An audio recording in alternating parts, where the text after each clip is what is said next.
Russia's full-scale invasion of Ukraine changed my life. It also transformed journalism in my country.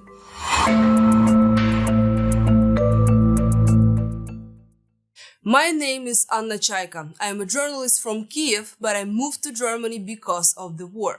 Now I am part of DW's team.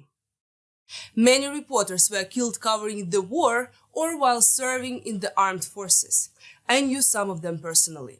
Other journalists lost their jobs because their media outlets had to close or lacked funding. In one way or another, all Ukrainian journalists have become military reporters. The war has become the main topic for all of us.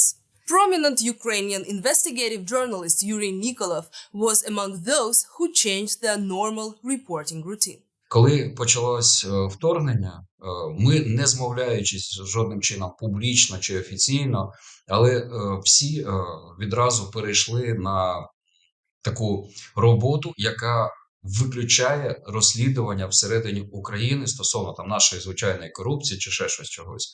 Ми всі почали займатися військовими справами. Редакція «Наших грошей» з початку вторгнення переключилась з розслідувань корупції на державних закупівлях. Ми перемкнулись на вивчення впливу санкцій міжнародних на Росію. Колеги з Бігус.Інфо, зі схем, там, слідства перейшли на фіксацію і розслідування стосовно військових злочинів і там нападів рашистів на Україну, які вони скоювали. But the war hasn't just transformed reporting, it also altered social media. Platforms have become flooded with news and rumors, eyewitness videos, and fakes alike.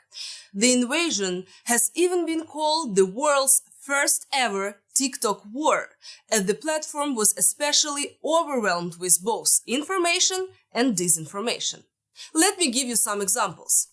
Russia pushed ridiculous claims without any evidence that biological weapons are being developed in laboratories in Ukraine with support from the United States.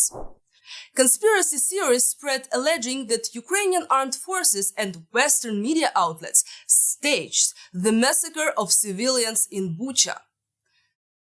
For credibility, they used camouflage techniques, publishing news with fake logos of international news outlets, like DW. This fake video claims that a Ukrainian refugee blackmailed dozens of women in Germany. It was a part of a campaign to show refugees as ungrateful, dangerous, and parasitic. And research found that this post spread more effectively than the truth. When the war started in February 2022, Ukraine's main channels pooled their resources to broadcast shared content. This round-the-clock TV programming is known as Єдині новини or United News Telemarathon. The goal is to provide reliable information about the war and also to support Ukraine's leadership. There was an unspoken agreement among journalists that coverage of the war should be patriotic. The reporting rallied behind the military and political leadership rather than delivering hardcore investigations and criticism. Причому тоді було абсолютно зрозуміло, що він цензурований і він спрямований на створення у людей такої позитивної картини світу, яка повністю виключала критику влади, і це було зрозуміло на початках війни. This unified TV news coverage created a void for those Ukrainians hungry for critical news and alternative opinions. On top of this, so many Ukrainians were on the move, either within Ukraine or fleeing to another country. These factors helped make social media and messaging platforms like Telegram immensely popular for Ukrainians.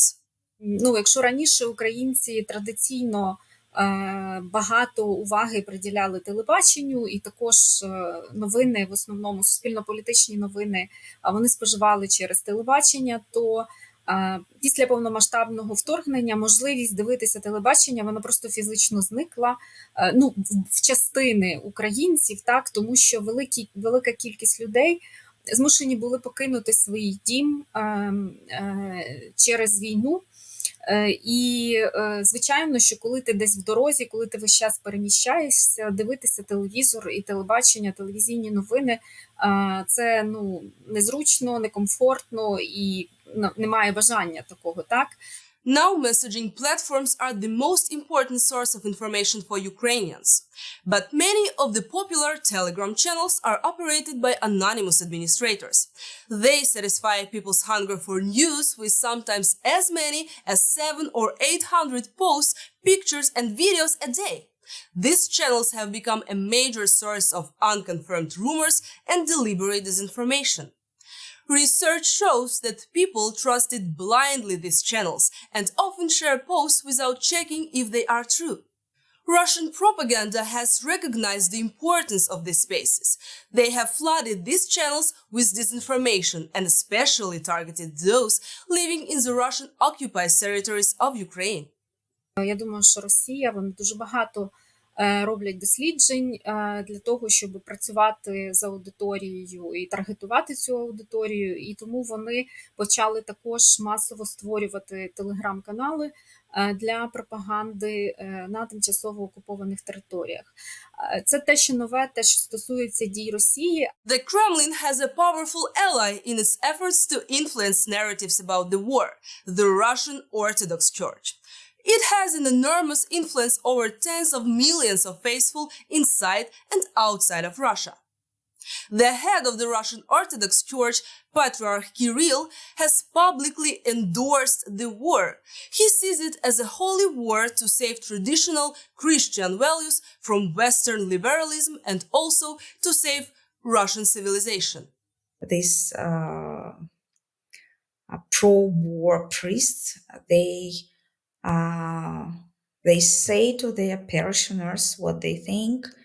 They bless those who go to inscript to the army. They give them money, like humanitarian aid, and so on. It's not the minority, but it's not they are not few. And that's the most dangerous thing, I would say, because this influence from heart to heart is much more effective than mediated one. This war of information makes strong, independent reporting on both sides of the war even more vital. In 2023, Yuri Nikolov unearthed corruption that played a role in the removal of Ukraine's defense minister. There were those who accused Nikolov of undermining Ukraine. But he believes that telling the truth with his hard-hitting investigative reporting helps his country. Ціни були знижені в контракті, і були вже оплати прийшли по зниженим цінам. Тобто ми запобігли розкраданню великої купи грошей. Якби ми дозволили вкрасти цю купу грошей, ну от саме на цю суму у нас було б менше там дронів чи снарядів, там чи одягу, чи тих самих харчів для військових.